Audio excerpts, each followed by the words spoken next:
Rush Limbaugh's wit and wisdom has blessed the lives of many Americans.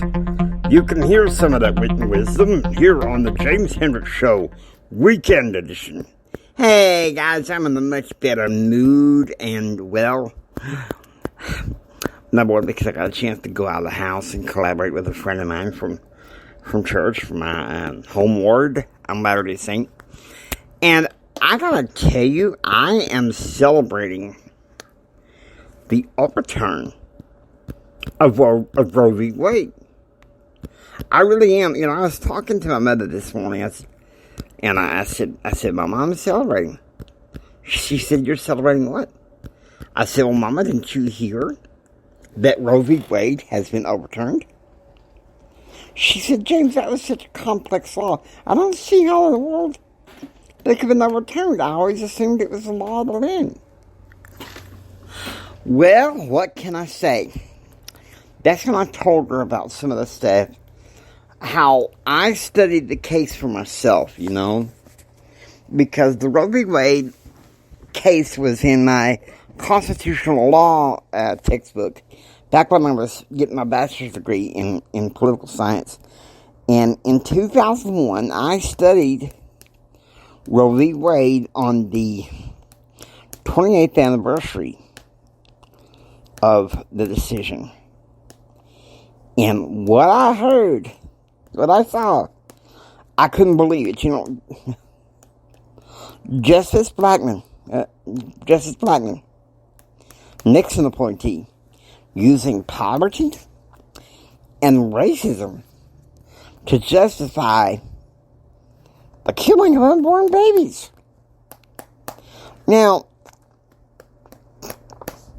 I saw a couple of videos from the Heritage Foundation.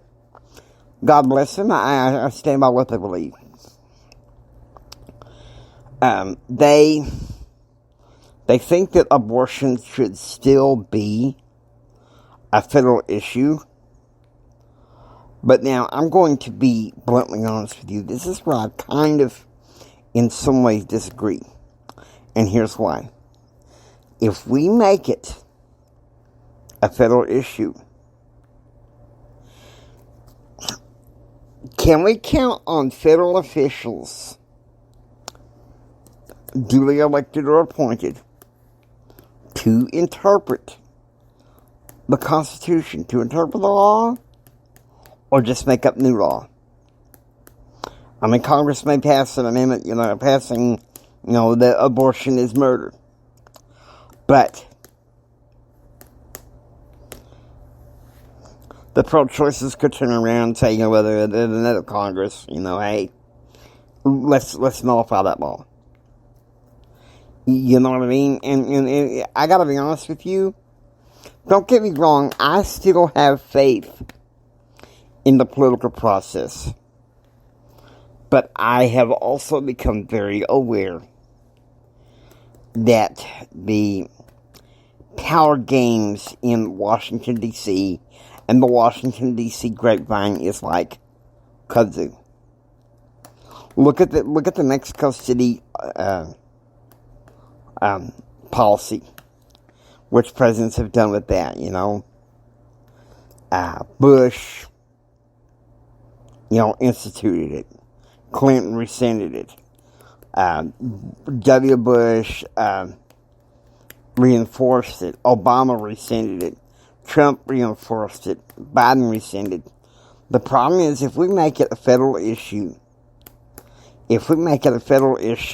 then my concern is that it could be changed in accordance to political whim. You're playing political tiddlywinks, which is about the same as playing judicial tiddlywinks. Now, I saw a few articles in Deseret News, and the one thing that I've noticed is that in the Church of Jesus Christ of Latter-day Saints, the church has issued a statement urging all Latter-day Saints to do what they can to defend life in light of Roe v. Wade being overturned. So, okay, this is your choice. Now, I don't picture, stake presidents coming right out of the boot and saying, hey, you have to support the sanctity of life. But perhaps this is a job for, say, bishops and quorum leaders and the like to do so, or they just may leave it as an official statement. Who knows? It'll all play out, I think, at some point, in the next few weeks. Who knows? But I've got to say that the title of this episode is called Your Choice. And I know yesterday I was thinking about suspending having a weekend edition. But then, after getting out of the house and talking with a friend of mine, and plus hearing the Buck Saxton show, and I don't know, to two gentlemen that have taken Rush Limbaugh's place, one knows they cannot fill his shoes. But now, I do want to say something about Chief Justice Roberts. They say he's a flip-flopper and will disappoint conservatives. I'm just going to be honest with you based on what my grandparents have told me. My grandfather a little bit more in a positive light. My grandmother, not so much at all. But sometimes Washington, D.C. just changes people. You come into power, you'll say, I'm a conservative at the will of the people. And it's a matter of time, a few years, you're disappointing conservatives. Because you've been co-opted by the power games. Look at what Chief Justice Roberts did about Obamacare back in 2012. The logic of his decision regarding Obamacare in 2012 just slays me. I don't really sense it or understand it at all. And of course, the mainstream media, he did the right thing. No.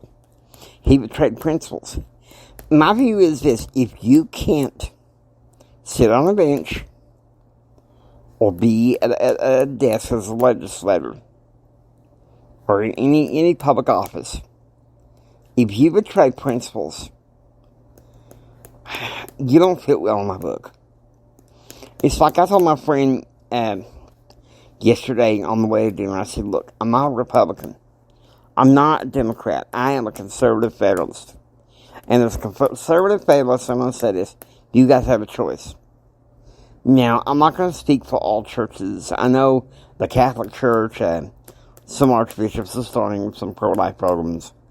I don't know about the Church of Jesus Christ of Latter-day Saints. We're pretty politically neutral, but at the same time, I wouldn't mind at all if our state decided to go ahead and disseminate the official statement, perhaps in a letter from the first presidency or something like that. Who knows? But I'm happy that Roe v. Wade is overturned. I really am. I was talking to another friend of mine, and she said, Jimmy, I'm glad too. She said, but some states are still gonna support it. Yes, some states are still gonna support it.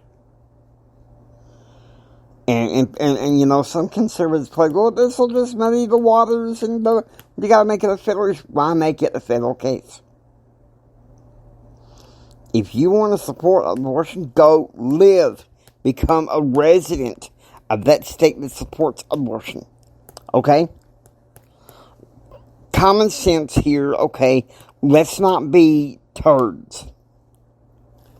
Okay? I have a few choice words, but I'm going to restrain myself here.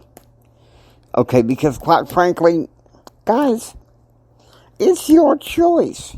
You want to support abortion? Move to a state that supports abortion. And every other liberal cause that you got. And I saw a report a couple of nights ago watching CBN News how pro-life Democrats are a minority. If there are any pro-life Democrats in Congress, congratulations. You fit the conservative federalist in my book. Pro-choice Republicans, you guys don't fit my conservative federalists. But if you get people from both parties that are pro-life and hold to some degree of conservative principles, then there you go. Okay? But this is your choice, okay? This is your choice.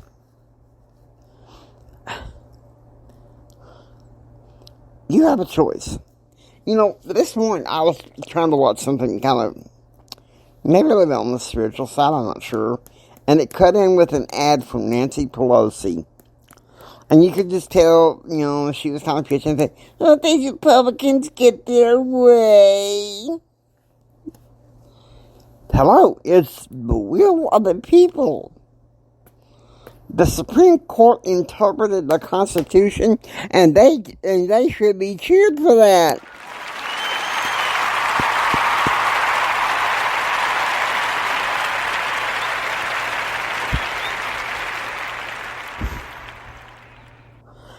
But Princess Pelosi, these Republicans get their way. Oh, this is terrible. And Biden, oh, this is a sad day for America. When he has to get key cards, telling him, sit here, say this, say that, don't poop, don't fart. Forgive me, guys, okay? I'm using a little bit of humor because, you know, we can sit there and complain about the vitriolic antics of the left. Or we can come up with proactive solutions and do something about it. Sometimes I feel like I gotta use humor to talk politics. Otherwise, I'm just coming to you as the king of sour grapes and being a turd and not giving you guys hope. I've decided to do, for the most part, give my political perspective from a faith-based perspective. And when it comes to abortion, it is your choice. And when your choice, I say, the majority of Americans, I believe, support life. The majority of Americans, if given the opportunity, will vote right of center. Okay? And that's the truth.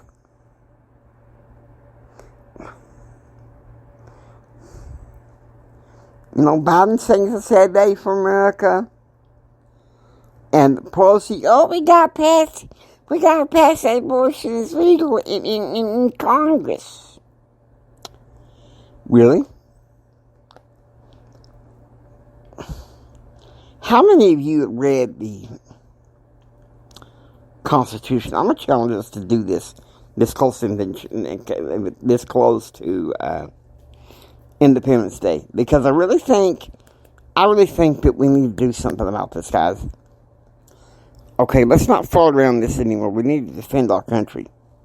Now, I hope you enjoy listening to the James Hendricks Show. If you like what you hear, please subscribe and become a part of receiving those daily updates. This is Jamie Hendricks saying until next time, take care and be proactively informed. Y'all have a blessed day.